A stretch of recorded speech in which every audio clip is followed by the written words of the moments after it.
and happy Thursday to everyone. My name is Dora Ortega, Marketing Coordinator at AHA Recruiting Experts. I'd like to welcome you to the first AHA Recruiting Experts Live. The topic for today's session is the virtual job hunting process. And the AHA team is looking forward to sharing insight with job hunters everywhere. Now, before we go into depth with this live event, I would like to hand things over to our founder, Andrea Hoffer, who will give you a brief intro of what AHA Recruiting Expert is all about, for those of you who are new to what we do. And she'll also be introducing our expert team of recruiters. So now, Andrea. Thank you, Dora. So as Dora mentioned, my name's Andrea Hoffer, and I founded AHA about 10 years ago.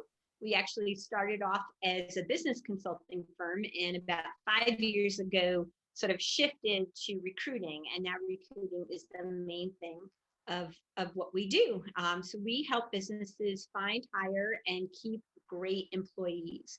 And we do this in a very different way than what you might think of as a traditional recruitment firm.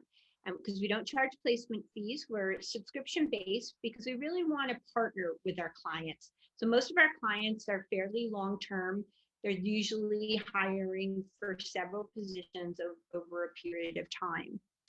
I'm really excited about today. It's our first live event. And with us today are this amazing AHA team that has really just built this business to be so incredible.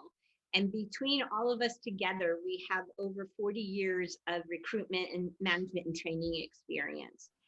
So I want to take a moment and just introduce each of these amazing women. You already met Dora briefly. She's our marketing coordinator, and we want to thank her for putting this event together. And next, I want to introduce you to Tatiana. She is our lead recruiter, and she is actually in Pennsylvania. We are nationwide in both our team and also in the clients that we serve. And next to Tatiana is Hasmeek, who is our talent acquisition specialist and recruiter based out of Georgia. And then we have Denise, who is our newest recruiter to the team, who is based out of South Florida, which is also the area that I am from. So I'm really excited to kick off this live event, and we're specifically talking to job seekers today because we get a lot of questions from job seekers about, what is this all about, this whole virtual hiring process, and we were hiring virtually even before the pandemic hit. Some of it was a hybrid type process, but now it's 100% virtual. So we're all excited to talk to you today and give you some tips to help you with your job search. Absolutely. So like Andrea mentioned, we continually get questions from candidates. And one of the most common ones that we get is basically what the AHA hiring process is like, what it entails. Andrea, would you mind giving us a little insight about the AHA process? Sure. So I'll just go through it briefly. So I'll kind of start a little bit on even before you see a job ad. So we really learn from our clients what it's like to work at their business and what it's like day to day. And so when you see a job posted from AHA, you're going to see a job posting that really speaks to what it's like to work for that employer and what they're specifically looking for. So one of the things I would recommend is spend a little time on what we put out there about that job. Read that job posting. A lot of effort has been put into the crafting of that job posting. We also usually include visual elements. So we have pictures and videos. So it really gives you a feel for whether or not this is the right job for you. And then if you decide to apply, everything goes through our system, and it's a pretty usually easy apply. Sometimes there's one question on the application, but it's not lengthy. And then a recruiter who's ever assigned to that particular job will review your information and what you send to us. And if they feel like you might be a good fit for the job, they're going to send you an email, maybe even a text asking you to do a short one-way video interview.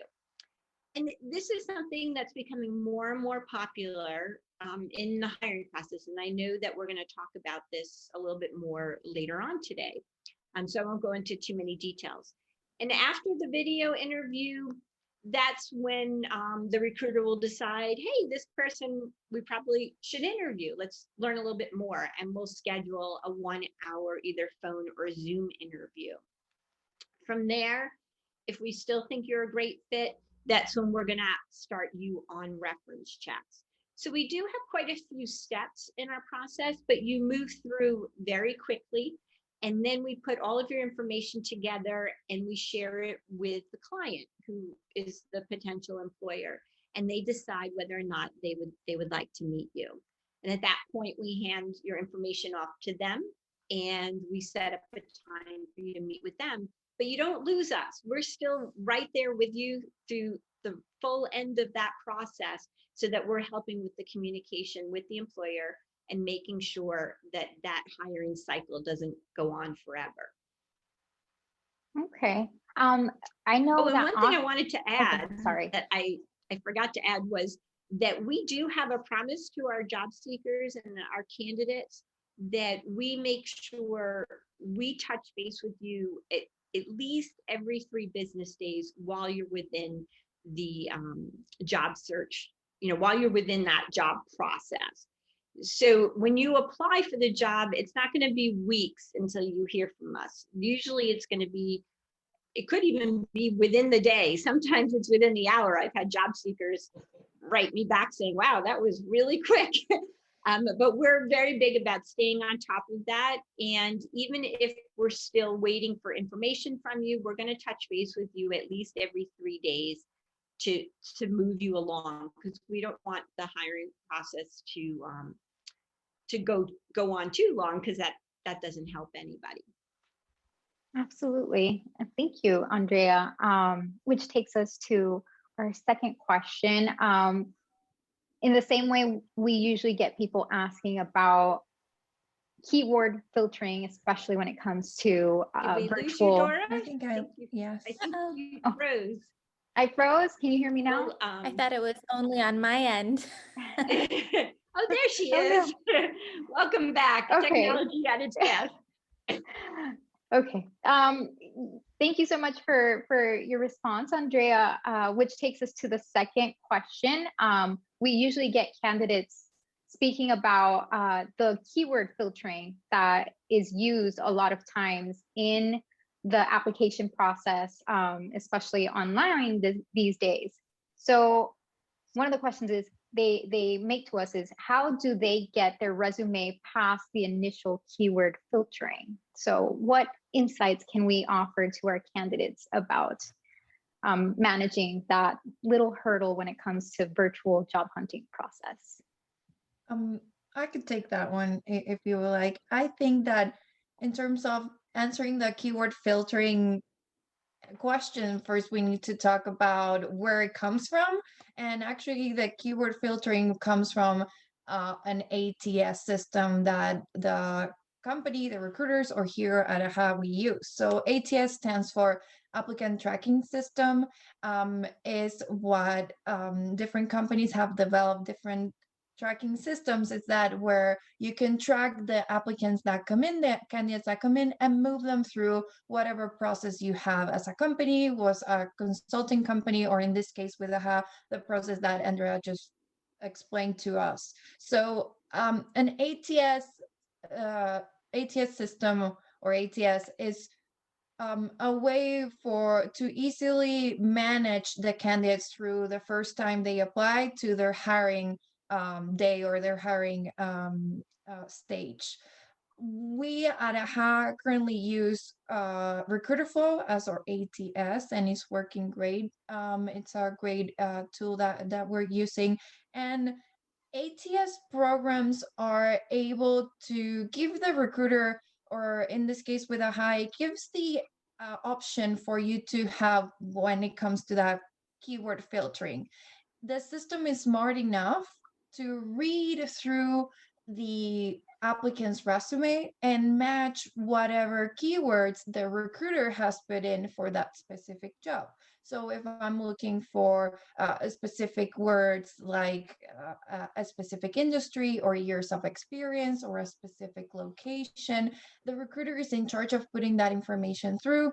And once the candidates come in, the system reads that resume and filters those resumes and tells the recruiter at the end, yes, this one matches, this one doesn't match, or whatever information, depending on the system, it will give you in terms of a percentage on how much it matches, or in terms of if it checks the keywords that you have put it or not.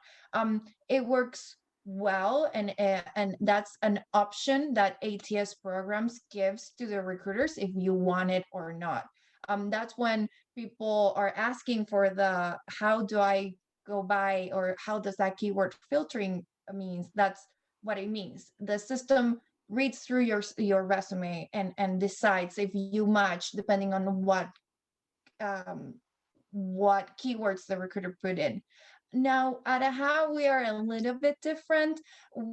Although our system can give us that option for it to filter it by itself, we don't have it on. We are all filters, I would say. So the recruiters, we are in charge of seeing and read through your resume, and we don't depend on that AI programming or coding. So we, like Andrea mentioned, we are committed to contact the candidates at least every 3 business days. We are also committed for them to read. A human eye will read your application so that it doesn't have the chance to get lost in translation on that AI, on that ATS. It's getting a little bit difficult because not all ATSs are able to read all resumes. Resumes are different because they're built by their candidates, so it might be different formatted. Maybe you're missing a keyword that the recruiter put in, and you will be missed in that recruiter for that position. So we don't have it, and that's why I think we are different, because we're committed to read every single resume, read it, and we decide if we filter you, or if your keywords match our keywords, but by human eyes instead of a computer. So yeah, I think that's how the system of keyword filtering works, and how we do it here at AHA. It's different and it works. Awesome. Thank you so much, Tatiana. So this leads us to the portion of the virtual aspect, namely one-way videos or even just video interviews. And much like we're doing right now with this event on Zoom versus all being together in one room, of course, it takes people a little bit of time to get used to this whole process. But the question that we receive is, why can't interviews be face-to-face anymore? So what can we offer our viewers in terms of insights or pros about the one-way videos? I would love to tackle this question. And this is Hasmeek speaking. Thank you so much, Dora. A couple of things, actually. I want to first start by defining what a one-way video interview is. And what it is, it's a pre-screening tool employers and recruiters use to determine if you, being the candidate, should move forward to the next round of interviews or the next stage in this interview process. These one-way video interviews are typically pre-scripted and ask like 3 to 5 questions about who you are, why you applied for this position, why you might be passionate about this position is what we like to ask. There is typically a deadline to have the video interview completed by, and there is even a time frame for which you must answer the questions in usually 1, 2, or 3 minutes. And then for the general deadline for AHA recruiting experts, we usually like to give our candidates about 3 days or so to get those one-way video interviews sent in. This can be confused sometimes with video interviewing in general, which is where you have 2 individuals or an individual on each end of the screen. So it would be a recruiter interviewing a candidate or an employer interviewing an employee, but that's not what a one-way video interview is. A one-way video interview is just the candidate speaking to the laptop or computer, whatever piece of technology they have. And so that's what that is. Some pros to one-way video interviews for the candidate include being able to arrange a suitable time to have an interview. This can be tricky in general when it comes to in-person interviews because you're coordinating with busy schedules. So that's kind of alleviated. Virtual interviewing helps to streamline this process altogether, and one-way video interviews even more so by allowing candidates to complete the videos at a time that works best for them. Another pro includes it takes some of the pressure off that comes along with in-person interviews.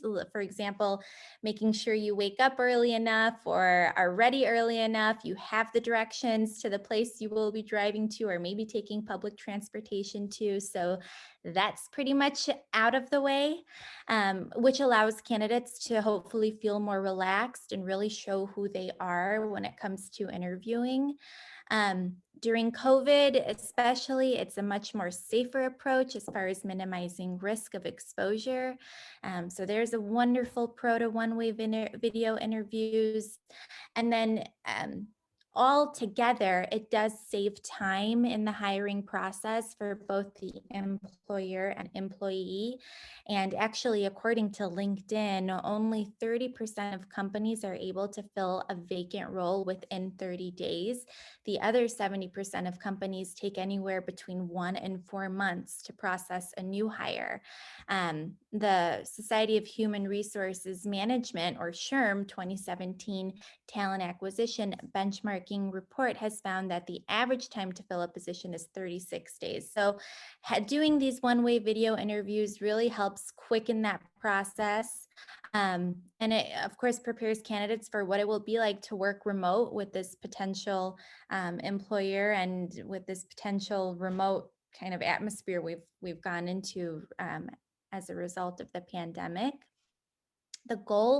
Our goal specifically for one-way video interviews is just for us and our client to get to know you being the candidate on a more personal level than just a resume. It's an opportunity for the candidate to really show us who they are, why they feel they are the right fit for this opportunity. And my colleague Denise has some really great insight and additional information that she wanted to share as well regarding one-way video interviews. So I'll leave it to her. I'm Denise. And one of the reasons that we do the one-way video here at AHA is to make sure that, as was mentioned earlier, that we have the list of pros and cons, and it's an easier approach to doing, as Meek said, especially during COVID. I'm going to give my own personal testimony about my interview here at AHA. As I think Tatiana mentioned, the recruiters, they look at every application that comes through. And so I had presented an application, and Andrea had looked at the application. She sent me an email and said that thank you, but no thank you, more or less. So I reached back out and I said, I see that you looked at my resume, and I wanted to just ask you if it was okay, why I wasn't chosen with all my years of experience. And so one of the things that I really appreciated about Andrea was that she took the time out to ask me to have an interview and ask me, some questions about the position that I was applying for. And she learned some more information. And so that's one of the things that they do. They dig a little bit deeper. They just don't do the surface, and found out that I did have the qualifications to meet the position that I had applied for. And of course, as we know, sometimes different organizations have a different title to a position. And so that's what the issue was with the application that I put in. But again, very appreciative that she took the time, and as recruiters, we do take the time to do that. And if we have to dig a little bit deeper to get the best applicant, that's what we do. Here at AHA, another thing that the recruiters do, we parse out the applications. A majority of applicants go through the one-way video and make sure that the steps are followed. And as Andrea mentioned earlier, we go ahead and review those videos. And then if they go to the next stage, then we send them on to the client, and the client makes that ultimate decision. A couple of tips that we wanted to leave you with, or that I want to leave you with for candidates, is to make sure that when you do your one-way video, that you address appropriately, because all of that makes a difference. Make sure that your background is not, you're not in the garage, or you're not outside. It's where we can't hear you, and those kinds of things. But it's just make sure you're doing it like you're doing an in-person video. An in-person face-to-face. So that video is going to represent you and who you are. It's always good to practice, to have the job posting in front of you, so that you know when you're asked a question, how you want to answer it. Make sure that you keep your answers to the questions very thorough, yet concise, to make sure that they fit in the frame time that is allotted. As mentioned, some of the questions are 1 minute to answer, 2 or 3 minutes. So the other thing that you want to do is always smile. So you want to make sure that you're smiling. And it's like when you're on the phone and people say, make sure that you're smiling, because we can hear your smile through the phone. But it's the same way when you're doing a one-way video. Make sure that your personality shines through in that smile. Awesome. Thank you so much, Denise. And also, in the spirit of Earth Day, I think it's safe to say that virtual interviews, one-on-one interviews, or even the virtual hiring process is green. It's a green process. There's less people involved. So if there's one win out of the whole process, it's that we're making it better for Mother Earth. Yes. Yes. Right. And saying that, also speaking of being on the virtual sphere of things, one of the questions, and this is our final question for today's live, is how important is it to have an online presence? And what are the upsides and the downsides that candidates should pay attention to in terms of having an online presence?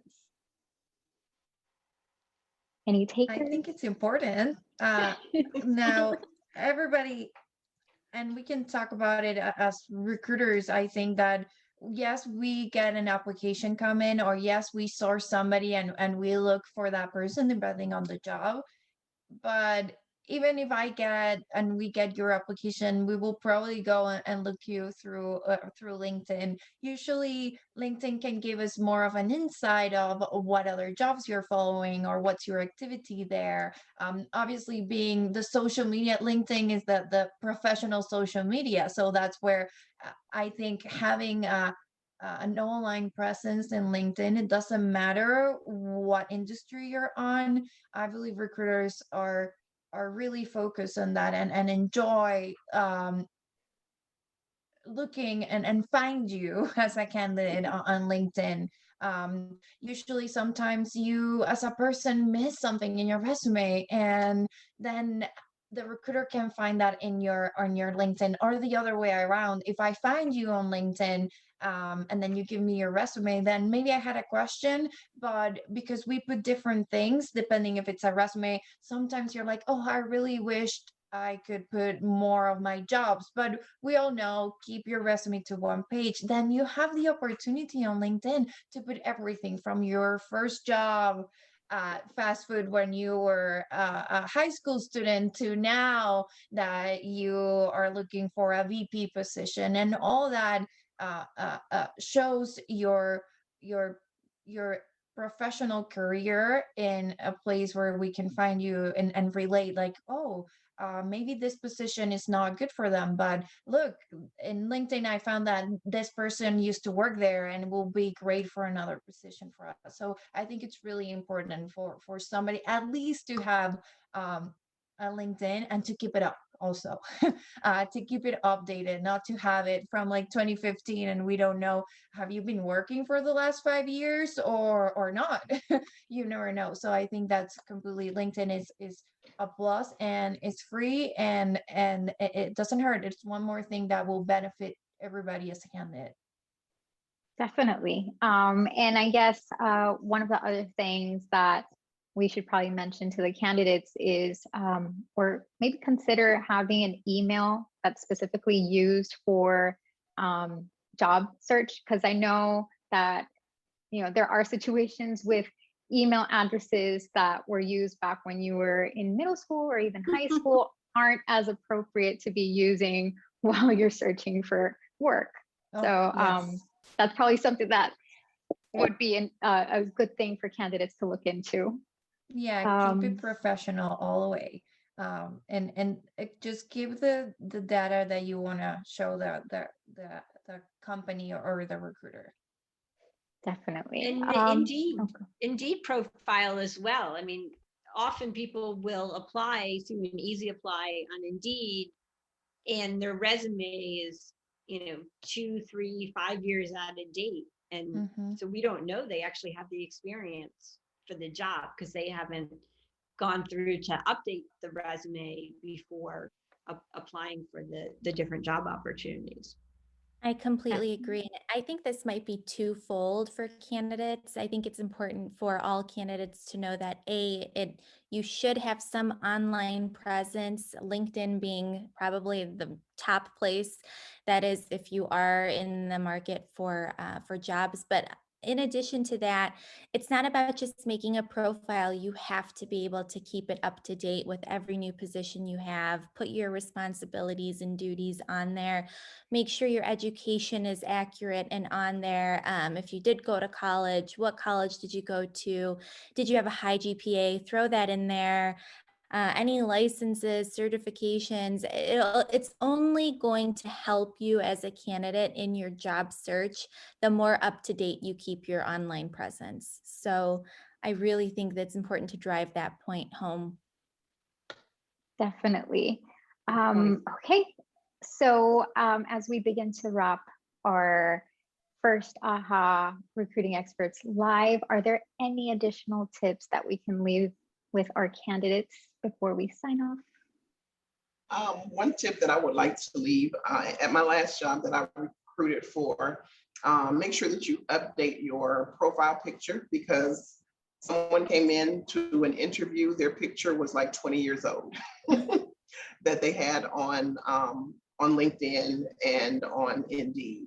So keep your picture up to date, make sure it's professional as possible. And also make sure that if your email changes, that you change your email and keep it up to date as well. Okay. One additional tip I would also like to include, once candidates get past that kind of first screening round and they've made it maybe through to a one-way video interview or wherever you are, it really sets you apart as a candidate if you're very responsive and you email back as quickly as you can, and you don't wait days and days. It really sets candidates apart. Those candidates who are more responsive than who are not, I think, make it much farther, much quicker in their job search process. So I do definitely want to highlight that as well. Yeah, and not only responsive, like fast or in a timely manner, but also being like respectful, because things happen. Sometimes you schedule an interview with your recruiter and something happens, and just let them know instead of not letting them know, and be respectful of everybody's time, and explain like, hey, if something comes up, I cannot make it this day. Can we schedule it? I think that I can speak for myself and everybody here in AHA, and probably every recruiter, they appreciate that so much and letting them know, because life happens. It could happen to us as well. And we will definitely let know our candidates like, hey, I cannot make it, something happened. So being respectful of everybody's time and being respectful of time frames as well. If, like Javier was saying, like, can you please respond to me in 2-3 days? Respond to that person, even if maybe you see it and you're on vacation, you let them know. We have had candidates that say, I'm on vacation right now, but as soon as I come back, I'm really interested. And those are the ones that stands out, because you will remember, yes, this person is interested. They said yes, but I'm just waiting for them to come back. And when it comes to, like Denise said, when it comes to either doing the video interview like we do and we mentioned, or when we're doing an Zoom interview, just to be in a quiet place and give the time to sell yourself as a candidate, and show them why you apply and why are you passionate about it, and that you really want it. Awesome. I'm just going to piggyback off of what Tatiana just said. When you're doing a Zoom interview, make sure that you are on time for the interview. And as she said, be respectful of the recruiter's time as well as the client's time. So you make sure you want to be at least 5 minutes early. And even if you're sitting there waiting for the host, that's not a problem. That lets them know that you are ready and excited about the interview. Awesome. Well, I guess that leaves us at the tail end of our live event. Andrea, any final words? Well, sure. I have one tip to throw in before I just close the event out. And this, this has been really great. One other tip that just sort of popped into my head is have your references ready, because if we interview somebody and we think, hey, this could be a great candidate, we're going to push you through the references pretty quickly.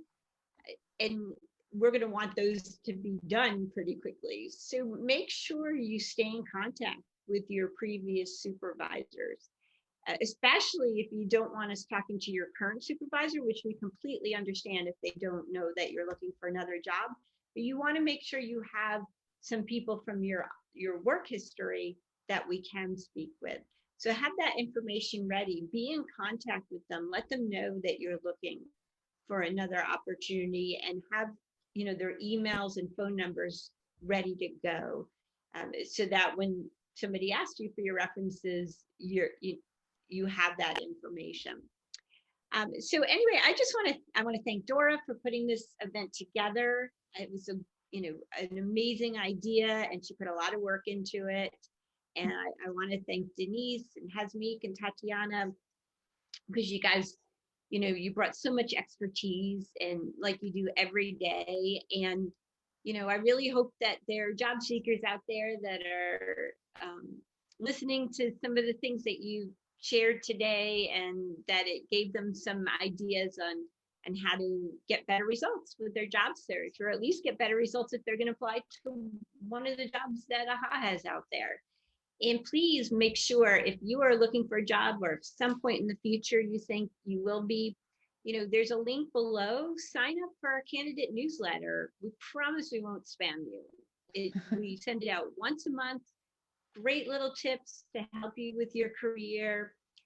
Sometimes a video, and I think you'll enjoy it. And then we also have a link below to sign up to our database. So if you want to fill out that form and upload your resume, then you'll be in our database.